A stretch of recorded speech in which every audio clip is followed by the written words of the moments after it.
En este podcast tenemos dos problemas. Una es que no sabemos cómo ponerle el título a los episodios. Y la otra es que no sabemos introducir los episodios. Así que Cameron, comienza nomás. Hoy día avisamos, no hay introducción, así que nos vamos directo a lo que nos acontece.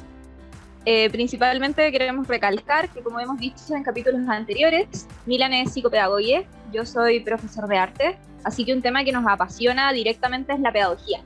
Y en ese sentido hay diferentes teorías, diferentes metodologías de cómo aplicarla, pero una que siempre ha quedado como al margen en el mundo académico, y de hecho como que en general no se enseña en las universidades, es la pedagogía queer. Así que hoy día principalmente queremos informar y tratar todo lo que consiste, y también a modo de vincularlo a qué es nuestro objetivo del podcast, como que nuestro podcast es educar, es reflexionar, es informar, así que creemos también que, sobre todo para aquellos que sean pedagogos, este capítulo espero les ayude mucho también. No, y aparte que esta pedagogía, llamada pedagogía queer, valga la redundancia, es poco conocida. Hay muchas cosas de teoría dentro de los estudiantes que nos pasan al comienzo de toda nuestra carrera universitaria, por así decirlo. Pero esta nunca se ha hablado. Igual es, no sé si será entre comillas moderna o no, pero es una de las más interesantes, por lo menos a mi parecer, porque abarca muchas cosas y puede ser muy transversal en su práctica. Efectivamente, como que al final la pedagogía queer en su base obviamente se basa en la teoría queer, así que se podría como retratar en lo que son los años 70, pero tiene como base empezar a reflexionar sobre la historia. No es como imponer un patrón de solamente llegar y decir, ya, pongamos a personajes disidentes o de la comunidad LGBTQ+, que sucedieron en la historia, que fueron eliminados, sino que también va a por qué no ocurre esto y qué historia es la que estamos siguiendo. ¿Por qué tenemos que hablar de una historia LGBTQ+, si es parte de la historia igual? O sea, ¿en qué consiste el término historia entonces? ¿En solamente como la historia del hombre blanco occidental cis hetero? No, y aparte, contar la historia del lado ganador. Siempre contamos la historia del lado ganador y no tenemos la otra versión. Como por ejemplo, la típica colonización de acá de América.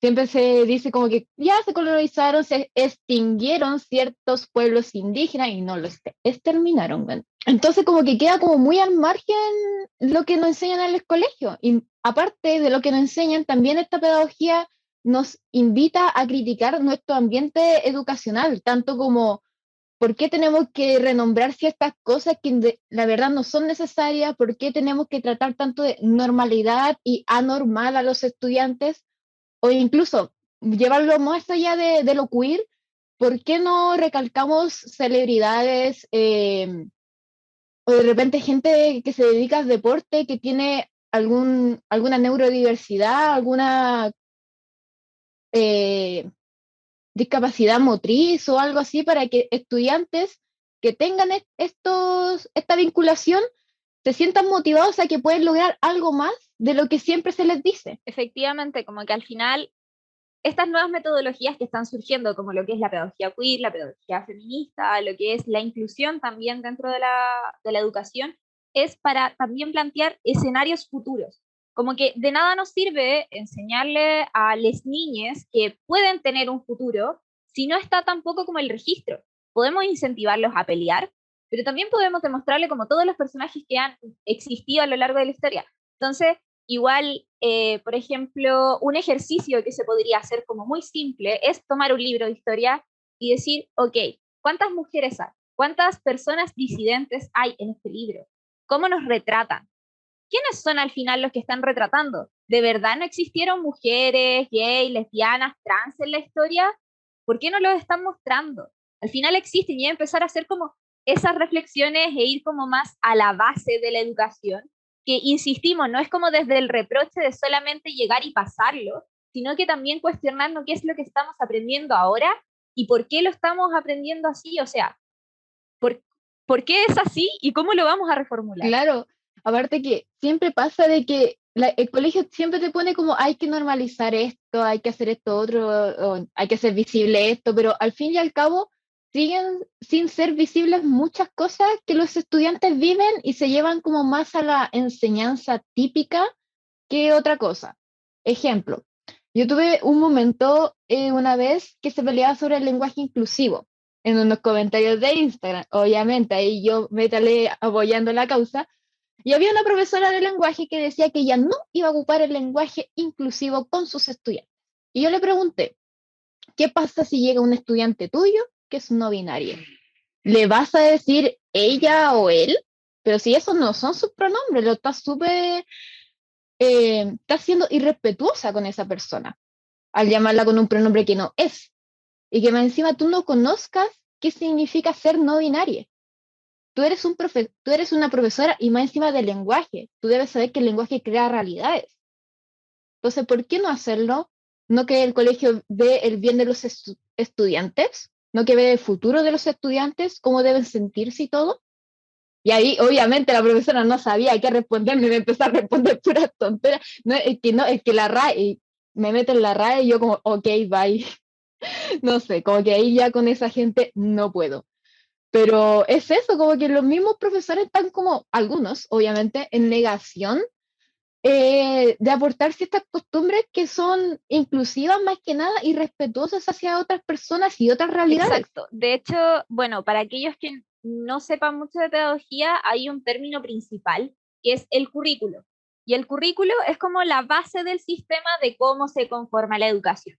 En general se asocia como los documentos oficiales, las bases curriculares, los planes y programas, las leyes educativas, hasta, por ejemplo, cosas como más personales del colegio, como las normas de convivencia, el reglamento interno, los contratos, etcétera. Y eso como que es considerado el currículo.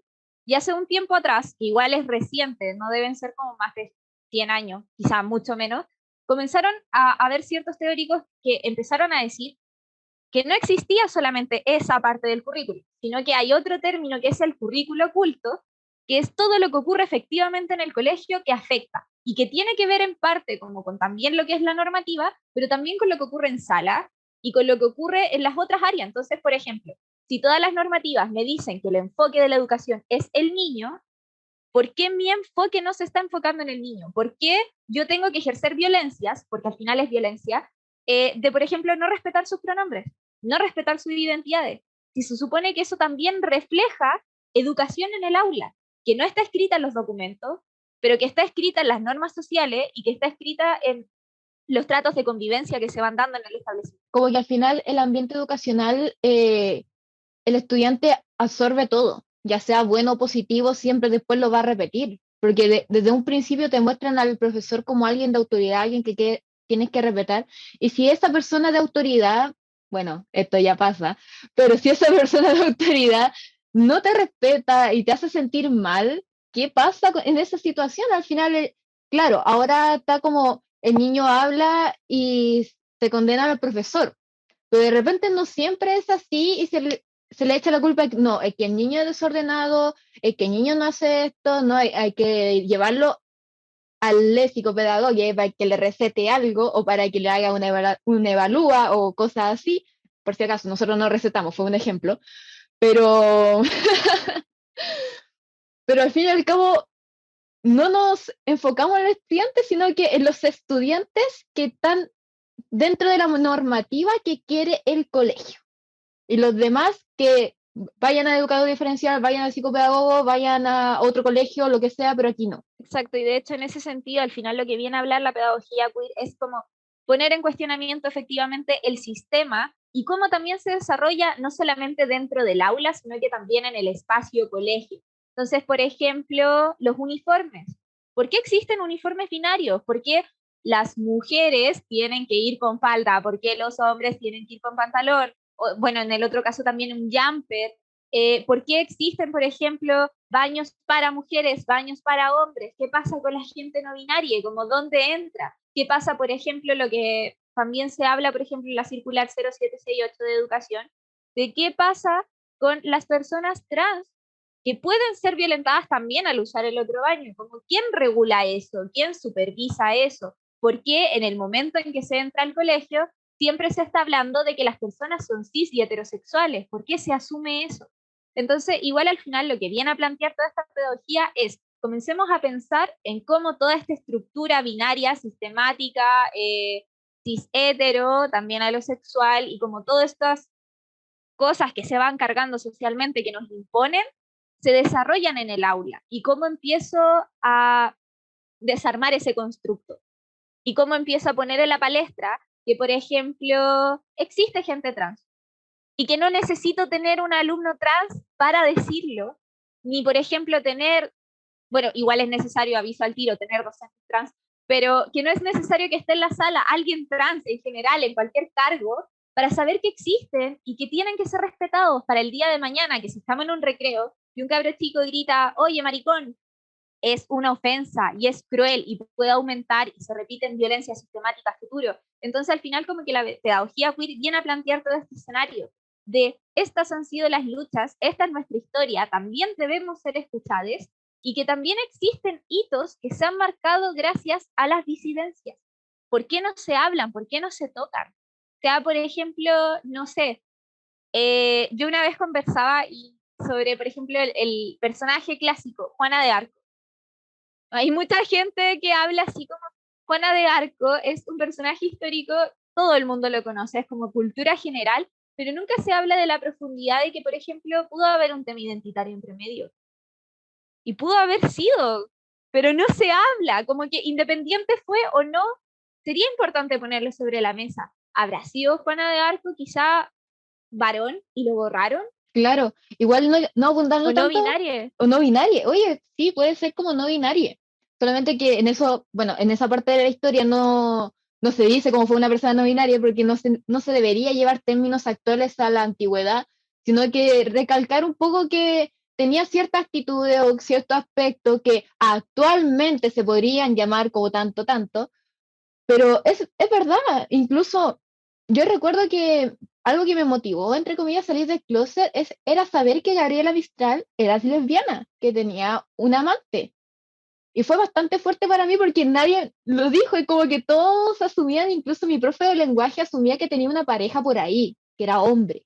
Y que supuestamente, según ella, no me acuerdo el nombre de esta profe, pero según ella, Gabriela Mistral estaba casada en secreto con un hombre y que nunca lo mencionó porque iba a afectar su carrera, etc. Y después leí que estaba con esta tipa y era como, ¿y de dónde crees que sacó esto mi profe? ¿Cachai? Entonces, ocultan algo que al final es sumamente innecesario ocultar. Y aparte, lo que decía Cameron, no necesitamos que de repente llegue un estudiante gay, un profe gay, lo que sea, o lesbiana, trans, no binaria, para que se tenga que hablar esto en el colegio. En la vida real, sí o sí te vayas a encontrar con esta gente de un motivo u otro, y no queremos que se tomen como esos momentos incómodos tampoco de preguntar esas malditas preguntas que son, perdón lo redundante, pero incómodas y que más encima son ignorantes. No queremos que pase eso porque, pucha, te lo repito, bueno, es incómodo. Es muy incómodo responder ciertas cosas. De hecho, retomando un poco una idea que trató Milan, que yo de verdad creo que es súper importante mencionar, sobre todo porque hace una semana, bueno, sí, la semana anterior, fue el natalicio de Gabriela Mistral. Eh, Gabriela Mistral es un personaje icónico en lo que es la historia de Chile en el área de la pedagogía. Es icónico, o sea, el Museo de la Educación se basa principalmente en todo lo que fue el Ujú. trabajo de Gabriela Mistral. Es un eje principal. Y en ese sentido, por lo menos, no sé caso de Milán, pero en mi caso, no recuerdo que nunca en toda la carrera hayamos tratado sobre Gabriela Mistral en el área de la pedagogía. Y de hecho, si me pongo a pensar que aquí también va como en un tema para los que son profesores o pedagogos en general, ¿cuándo nos pasaron personajes femeninos? Como ni siquiera disidentes, porque ya sabemos que disidente es difícil, pero ¿en qué momento nos pasaron mujeres? Así de simple, como incluso como la gotita, la primera gota. ¿Cuántas mujeres vieron en su carrera? Yo estudié arte y con suerte vi artistas. Entonces como que uno empieza a cuestionarse, ¿cuántas mujeres he visto alrededor de mi carrera? ¿Cuántas teóricas existen? No se da solamente en el área de arte, sino que se da en el área de la ciencia, en el área de las matemáticas, y ahí empieza como el cuestionamiento, si ya en un mundo de privilegio, entre comillas, donde está como el privilegio cisgénero, somete todo lo que es sobre la mujer, ¿qué pasa con todo lo que es la disidencia, que de cierto modo queda más al margen?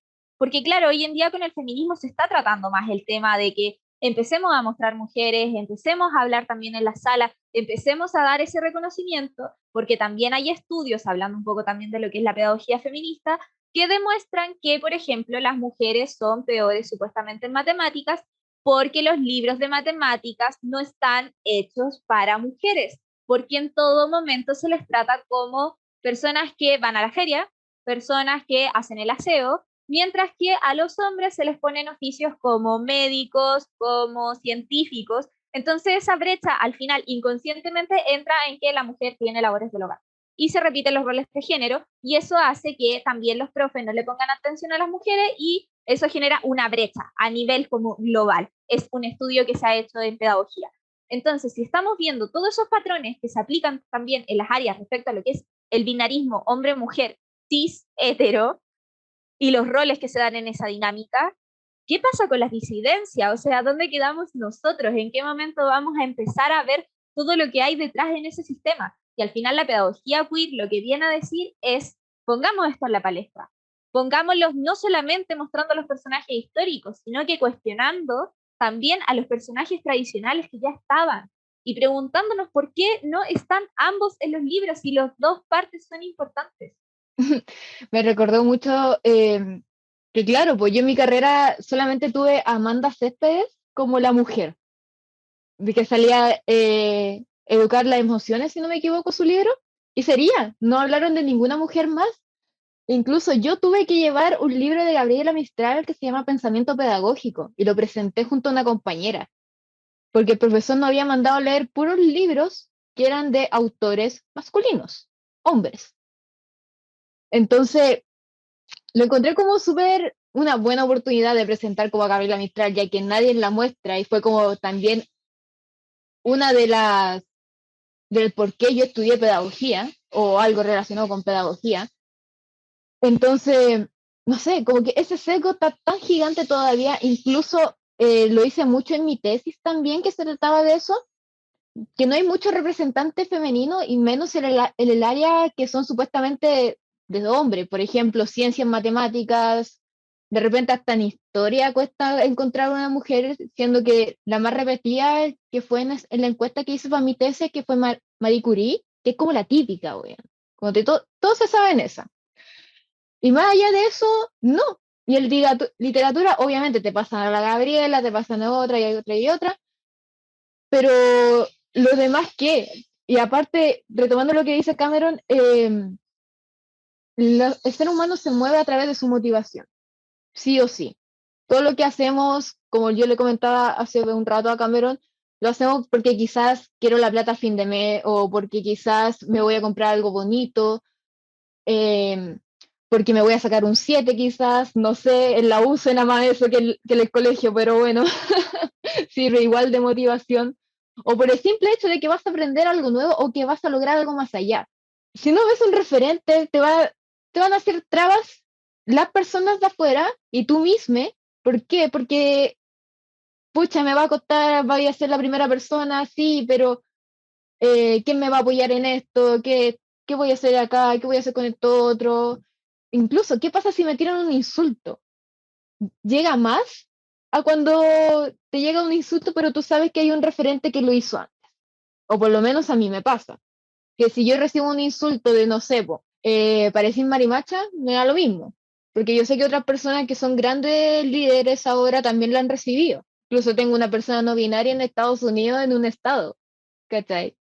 Entonces ya es como, sí, ella también recibió este insulto y logró lo que está logrando ahora, porque yo no lo puedo hacer. Yo puedo hacerlo, ¿por qué no? ¿Cachai? Y aunque sea en un país tercermundista como es Chile, con un presidente caquita, para no decir otra palabra, lo hago. Simplemente lo hago porque es mi motivación y tengo a alguien que ya lo hizo y aunque esté dándome vuelta mucho en el tema, parte de nosotros esa visión, ese ser de que quiero ser como esta persona o quiero lograr ser como esta persona o quizás ser más que esta persona.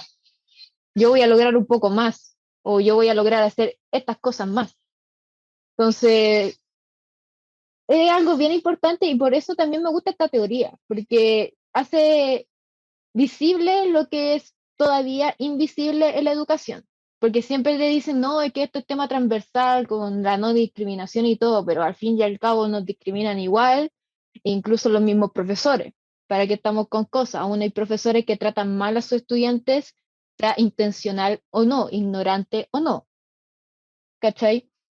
Entonces, siento que a los profesores y todo educador, se me fue la palabra, profesional de educación, ahí sí, tiene que tener como esta visión, más de ser abierto con las cosas que todo, tú solamente entregas conocimiento y ya. El estudiante también te puede entregar un conocimiento, ¿cachai? Si tú no sabes qué es algo, por ejemplo, una persona trans no binaria o simplemente una persona trans, averigua o habla con este estudiante, quizás no preguntarle cosas tan directo, pero háblale, porque también se va a sentir lleno de que el profesor te está preguntando y estás familiarizándote con este profesor, profesora, profesores. Que más adelante hay profesores, por favor, colaborar trans en la educación, por favor. Eh, va a ser un momento grato y esos momentos que se han perdido igual con el tiempo con el profesor. Antes quizás se tomaban más porque había menos estudiantes y todo, pero no porque ahora hayan 40 estudiantes, sé que es más difícil, pero no imposible. Se puede lograr, De ¿cachai? hecho, hay un tema que tocaste que encuentro súper importante y aquí igual va a sonar medio teórico lo que voy a decir, pero recuerdo que hace un par de años me tocó leer sobre currículo poscrítico y tuve que leer a Tomás Tadeu da Silva, que es un autor como principal, así como Dios, entre comillas, en el currículo poscrítico, y llegué a un capítulo que hablaba de la pedagogía y la teoría. Y en ese capítulo, eh, él decía como plantear una pregunta tan simple como ¿qué es lo bueno y lo malo? ¿Quién lo define? Generalmente llegamos a la iglesia. ¿Por qué la iglesia tiene poder sobre la sociedad? ¿Por qué la iglesia tiene poder sobre nosotros? ¿Por qué siendo un país laico estamos tomando las decisiones morales, legales, sociales, ¿cachai? Como las legislaciones en base a una institución y una religión específica? Y es interesante porque ahí también viene como el desarrollo de que, claro, lo normal y lo anormal se están definiendo por una concepción generalmente católica o cristiana, con una influencia gigante de la iglesia. ¿Y por qué la iglesia sigue metida en los colegios? O sea, al final, cuando se habla de que dentro de la sala de clases se define que algo es normal y anormal, eso viene de un rol social y es importante plantearlo en clase. O sea, el hecho de ir creciendo y que te vayan diciendo, porque de repente ni siquiera te lo dicen, pongámonos en este escenario, como eres un niño, tienes, voy a contar como una anécdota que siempre he escuchado mucho de mi amiga, tenían 6 años y de repente iban, llegaban a la casa y decían como, wow, me gusta una niña de mi curso. Y crecían y se daban cuenta de que después no fue una, sino que fueron quizá tres, y ya no tenían 6 años, tenían 14. Y todo el tiempo con miedo a hablar por todo lo que dice la gente y porque nunca les mostraron también en el colegio que podía ser una opción, llegan a los 14 años y lo primero que piensan es, ¿por qué no me pueden gustar los hombres? O sea, ni siquiera piensan que es normal que les gusten las mujeres, sino que es como, ¿por qué no me puedo forzar a eso? Y conozco a un montón de chiquillas que son lesbianas que dicen, tuve que pololear con caleta de hombres porque me forzaba a la idea de que tenía que ser normal, porque todo mi círculo, todo mi entorno, incluyendo el colegio, me decía que mi meta futuro era que yo tenía que casarme, que tenía que tener hijos, que tenía que tener una pareja hombre. Y ese era mi futuro. En ningún momento como que te empiezan a decir, ¿cachai? Que por ejemplo en el caso de una niña, que esto también yo siento que es parte importante de la pedagogía, que quizá no quería ese futuro y quizá tu sueño es ser doctora en ciencias y que eso está bien y es válido y lo podía hacer y que existen todo este montón de realidades. Entonces, la pedagogía queer viene como a plantear eso, como empecemos a cuestionarnos, ¿por qué asumo? Y le digo, por ejemplo, muy clásico del colegio en kinder, que viene la tía y le dice al papá, no, es que su hijo anduvo coqueteando con 3 niñas, tiene 3 pololas. ¿Qué es eso? Como, eso es parte, así como cuestionarlo, como ¿por qué asumen que si tú te juntas mucho con un niño es porque te gusta inmediatamente? Y porque además como cuando pasa a la inversa, como que te juntáis mucho con una niña porque sí te gusta, asumen que solo son muy buenas amigas. ¿Cachai? Entonces al final es como darte cuenta de que eso es un paradigma que no solo se da social, sino que también está en la sala y que hay que mostrarlo. Entonces, volviendo un poco como a lo de Gabriela Mistral, que igual me interesa el tema, no es solo, por ejemplo, que no se pasa a Gabriela Mistral, sino que cuando se pasa tampoco se habla de que tenía relaciones con mujeres y tampoco se habla de que probablemente, porque también retomo las palabras que dijo Milan, de que quizá no sea el término para la época, quizá era no binaria. Es una teoría, es una hipótesis. ¿Por qué no se toca? ¿Por qué no se toca con esa importancia? Como para que tú a futuro también sepas que es una posibilidad, de que puedes generar cambios. O sea, yo creo que debe ser súper difícil porque no fue mi vivencia, pero en parte sí la fue saber que quizá no tengáis futuro, como no sé, en nuestro caso, como salir del closet ya terminando nuestras carreras, literal, como que ya me metí a pedagogía, ya estoy acá, me gusta, ya estoy haciendo el título, y salir del closet y de repente que te digan, con todo el dolor del mundo, como probablemente no te contraten en ninguna parte. Podéis ser súper seco, seque, pero esa es la realidad, ¿cachai? Vaya a tener que pelearle al triple. Y eso me recuerda como un poco como a la anécdota personal. Hace poco estuve hablando con mi mamá, como hace una semana, 2 semanas, estaba hablando como de ese tema, como que mi mamá me decía como, es que tú eres muy soñador, las cosas no van a cambiar. Y yo decía, porque si no lucháis por cambiarlas, no van a cambiar, ¿cachai? Pero no te enseñan eso en el colegio. Uno lo tiene que averiguar solo. Y como que prácticamente ser disidencia o ser marginalizado en la sociedad, ser como parte del grupo de los oprimidos, como diría Paulo Freire, aprovechando como un capítulo pedagógico, es tener que estar todo el rato, tener que luchando contra la corriente, como estar todo el rato sabiendo que tienes que ser la excepción y uno de repente no quiere ser la excepción, uno también se cansa. Entonces igual es importante como, independiente de si eres disidente o no, entender que la pedagogía queer puede ser un alivio para tus alumnos, para enfrentar un tema en sala, para que no sea tema futuro, para que las cosas se vayan normalizando hasta que llegue un momento en que no sea necesario. Como que ya, si empiezo a deconstruirme lo suficiente, porque también va en un tema de deconstrucción, de aplicar el lenguaje inclusivo, de romper con las normativas sociales que nos imponen, de hacer el ejercicio de ya no mandarse ese comentario de que, por ejemplo, si tengo una hermana, obligatoriamente va a tener pololo, ¿cachai? Y obligatoriamente va a querer tener esas metas de vida, empezar a ver todos los escenarios y dejar de repetirlos en sala. Y empezar a preocuparse del lenguaje, cuánto permito, cuánto no permito. ¿Cuántas veces uno no ha escuchado en sala que gritan, oh, maricón, la parimacha, es que acaso la María Tres Cocos, no sé, están todos esos insultos. Y también el otro lado, como de, ah, ¿acaso eres mujer? ¿Eres mujer para tus huevas que hacía esto? Es como, y escucháis a niños súper chicos, de verdad, súper chicos, repetir eso. Y lamentablemente, si lo tienen en la casa, no podéis llegar y decirles pega de los papás, porque ese niño puede violentar después a un compañero. Entonces tú, lamentablemente, nos queda por el momento, porque vivimos en un sistema culiado horrible, enfrentarnos en sala y decir, voy a tener que enfrentar esto, tengo que tratar el tema. Y eso también es parte de la pedagogía queer. No quedarnos, insisto, en solamente repasar nuestros conocimientos, investigar nuevos autores, investigar nuevas imágenes, como no, por ejemplo, lo que decía Milan, de solamente pasar a la Marie Curie, a la Violeta Parra, a la Gabriela Mistral, a Frida Kahlo, y como que ahí queda, sino que también sino que también pasar estas otras imágenes, como, no sé, por ejemplo, una cosa que es súper chistosa, historia griega. ¿Cuánto de historia griega nos pasan? Y es como lo más gay que Por existe. último, si no la quieren pasar en básica, por último, si no la quieren pasar en básica, pasen en media. Es lo más entretenido la mitología griega y cómo vivían los griegos. Es una sociedad increíble. Sí o sí tenía homosexualidad, pero a la vez también tenía machismo.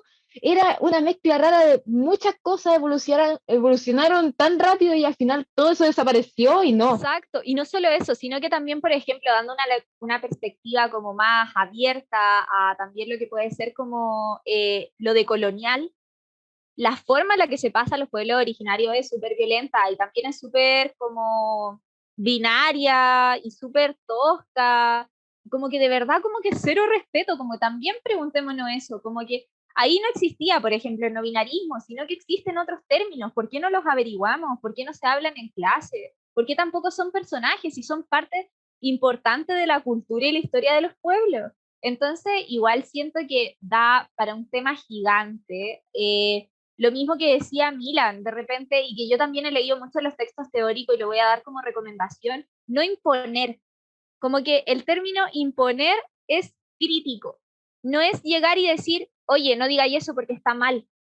De hecho, insisto, cuando leía a Tomás Tadeo da Silva, decía, por ejemplo, en caso como lo del racismo, decía, tú no puedes llegar y decirle a un niño, está mal decirle a alguien negro, o está mal decirle a alguien nigger, creo que es el término, sino que el niño lo que va a decir, ah, ya, el profe, que supuestamente ve como autoridad, que yo también estoy en contra de eso, sino que, pero filo, que lo ve como autoridad, va a decir, ah, ya, no lo puedo hacer porque el profesor me lo dijo. Y eso está mal, porque el niño nunca va a entender la razón de por qué está mal. Entonces, si tú vas a la sala y pones el tema como, no sé, algo tan simple, voy a extrapolarlo a otro caso, como cuántas mujeres famosas conocen, o lo mismo que dije delante del libro de historia, y tú lo planteas, y dicen así como, ¿de verdad creen que no existieron mujeres en la historia? ¿De verdad creen que no existieron disidencias? Los niños se van a poner a pensar y van a decir, oye, ¿verdad? Como que, ¿de verdad no existieron? Y vaya a entrar con un bichito de curiosidad de empezar a cuestionarse de verdad cómo está escrita la historia. Y es un impacto, y por lo menos yo lo apliqué como en una actividad hace un par de años, no necesariamente como con temática de género, sino que la importancia de las personas en la historia. Y le pregunté a los niños de la sala una pregunta súper básica. Les dije así como, ¿ustedes se consideran personajes históricos? ¿Ustedes sienten que sus acciones están repercutiendo en la historia? Esta actividad fue hecha en el estallido. Y hubo alumnos que dijeron que sí, alumnos que dijeron que no, expusieron sus puntos, y después me preguntaron, ¿cuál es la respuesta? Y yo les dije, no les voy a dar una respuesta, es algo que tienen que reflexionar ustedes, me voy a quedar como con lo que se queden ustedes.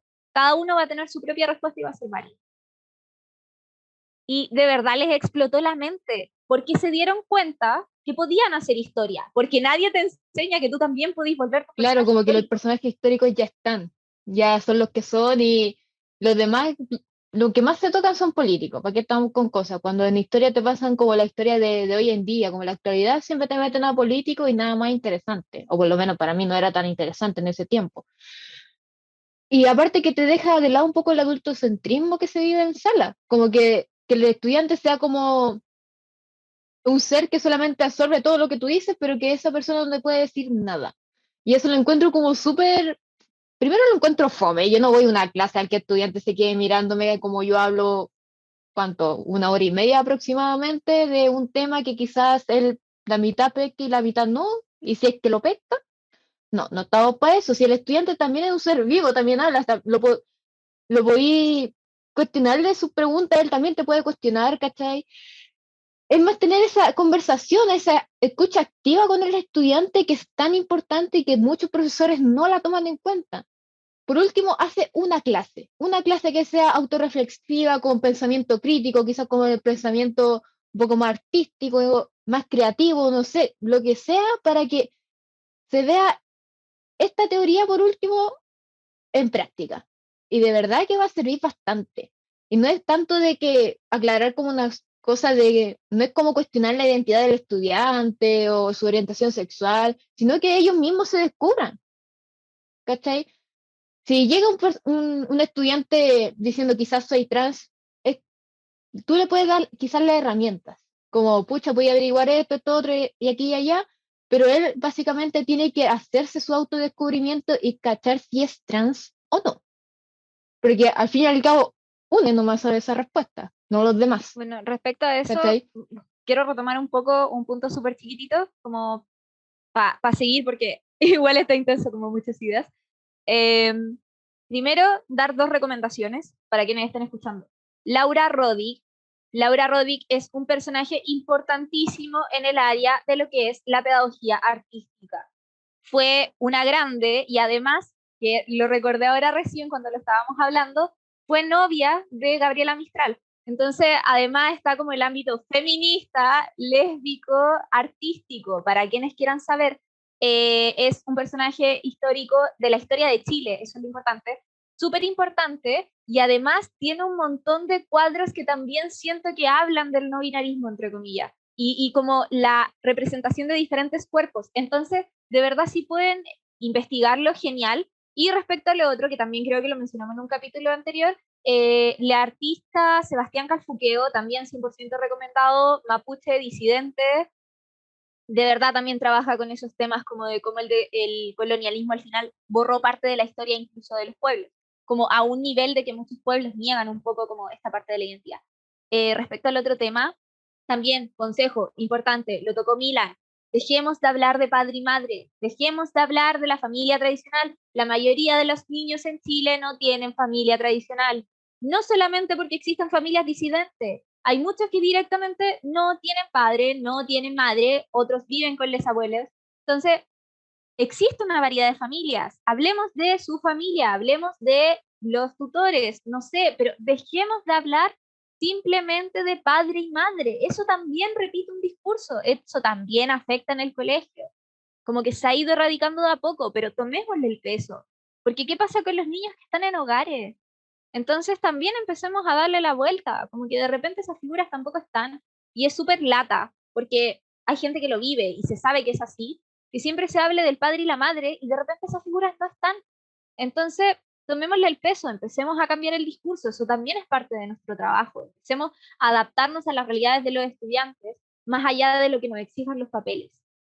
Y bueno, como retomando como la última parte, efectivamente todo esto es parte, no debe quedar en clases esporádicas, se tiene que hacer un plan de educación sexual integral, tiene que existir como una metodología nueva de que esto esté constantemente repitiéndose durante toda la vida del estudiante, porque hay muchos temas que tratar y son temas importantes y de esa única forma vamos a empezar a hablar de toda una arista de cosas que tienen que ver, y eso también es parte de la pedagogía queer, como abrir al estudiante a que pueda explorar su historia y su vinculación con la historia, la forma en la que se ve, la forma en la que mira el mundo, y eso también tiene que ver netamente con la vivencia de su sexualidad, y deje de entenderse la sexualidad como algo netamente sexual. La sexualidad lo es todo. La sexualidad abarca cómo me relaciono con las personas, cómo me veo a mí mismo, cómo veo el mundo, cómo me desenvuelvo en la sociedad. La sexualidad es tu forma de vida, básicamente. No es solamente tener relaciones sexuales. Empecemos a decir las cosas como son. Entonces, también otro tema como que habíamos hablado un poco antes con Mila, dejemos de hablar del aparato reproductor femenino, aparato reproductor masculino, hablemos del pene, hablemos de la vulva, hablemos de también todas las variaciones que existen. O sea, no puede ser, hace poco lo vi, que todavía no aparezca cómo es el clítoris en los libros de biología y que no se les enseñe sobre el clítoris a las estudiantes, y a les estudiantes y a los estudiantes. Es algo tan importante el autoconocimiento, de por último saber cómo es tu cuerpo, ni siquiera extrapólalo al polo sexual, sino que es como es tu cuerpo, no lo conoces. Como que es una parte, velo como que fuera un ojo, ya está tu clítoris, corta. Totalmente real, como que la gente, siento que más que nada el adulto antiguo, conservador, tiene la mente más sucia, porque todos piensan de que educación sexual, le van a enseñar a tener sexo a los niños, no, eso no es de Dios, y la lecera y aquí y allá. Y al fin y al cabo, la educación sexual integral es para aprender a conocerte, obviamente más adelante para no tener infecciones, no tener enfermedades, saber tener sexo seguro, ¿cachai? Pero al principio, primero es la higiene, porque yo creo que nadie le enseñó bien a cómo lavarse sus partes íntimas, porque yo creo que ni siquiera los padres lo saben, la verdad. Em, a hablar sobre temas que en la casa literalmente no hablan o no hablan con el lenguaje adecuado. O sea, perdóname, pero dejen de llamarle coneja, coso lo que sea los genitales. O sea, ¿qué es eso? Exacto. De hecho, primero, como que siento que, a pesar de que hemos igual desarrollado el tema, hay que entender qué es lo que se comprende como educación sexual en este momento. Y lamentablemente lo poco y nada que existe de educación sexual en este momento es binaria, es heterosexual y es en base a la prevención del embarazo. No se toca nada más que eso. Es como, tú eres hombre, esta es la mujer, ustedes pueden tener relaciones, pueden quedar en un embarazo, usen condón. Y pueden usar otros métodos. De hecho, el condón incluso, aunque suene quizá estúpido, porque igual tiene como mucha permanencia, está súper dejado de lado en la educación sexual actual. Como que sí, se te menciona, pero se te dice también, así como el tema es la prevención del embarazo, puedes ocupar, por ejemplo, y esto, insisto, está dirigido a mujeres, lo cual también es grave, le dicen a la mujer, no, es que podía ocupar pastillas, podía ocupar la DIU, podía ocupar implantes, y te hablan de eso, como ya, mientras no te embaracís, bacán. ¿Y qué pasa con las ITS? ¿Qué pasa con todo el otro mundo que existe? De verdad es un mundo gigante. Como que la ESI se base en solo eso y no se haga toda la prevención que existe, un montón de otras cosas. Entonces, temas simples que igual quizá alcancemos a desarrollar o no, pero que son importantes y que los quiero mencionar así de directo como para una pincelada previa por si algo no se alcanza a tomar. Consentimiento, proceso de denuncia, exploración de la sexualidad. Háblese de sexualidad como entendiendo la parte psicológica, la parte emocional, la parte física, orientación sexual, expresión de género, identidad de género, comportamiento sexual. ¿Existe o no atracción sexual? Que eso sea válido. La semana anterior también fue el Día de la Visibilidad Sexual. Todavía no se enseña dentro de la educación sexual integral y es un poco que queda muy aparte de que hay gente que simplemente no quiere tener relaciones sexuales porque no siente atracción sexual y que de repente también hay gente que puede tener relaciones sexuales y no sentir atracción sexual y que también es parte del espectro asexual y que también hay gente que es aromántica y no quiere tener relaciones afectivas. Entonces, siento que al final es plantear todo el terreno y empezar a ver eso, como también hablar de todas las posibilidades que existen, de todo lo que abarca la sexualidad, y insisto, es súper importante que les enseñemos las partes a las niñas, como son pene, vulva, corta, no hay más. Hace poco fui a una charla que era sobre educación sexual y decían, los niños no tienen la mente de un adulto. Cuando un niño de 5 años se toca el pene, en el caso de una persona cisgénero, obvio, eh, cuando se toca el pene, lo que está haciendo es explorando su cuerpo. Para el niño no es que se está masturbando. El niño está tocando su pene como tocaría su cara, como tocaría su nariz, como tocaría su oreja, porque está tocando su cuerpo. Tú le añades la carga sexual. Sí le puedes explicar ciertas normas, ¿cachai? Etcétera, pero no tiene la carga sexual. A los niños no les gustan otros niños.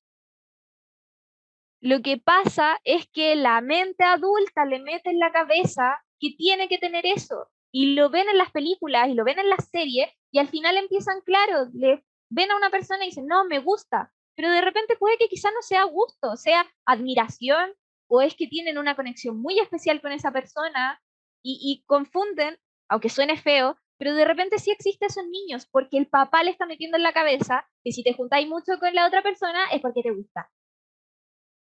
Obviamente existe una manipulación y es parte de la hipersexualización de los niños. Entonces, empecemos a tratar a las niñas como niñas en esa parte y también empecemos a hablar de las otras cosas.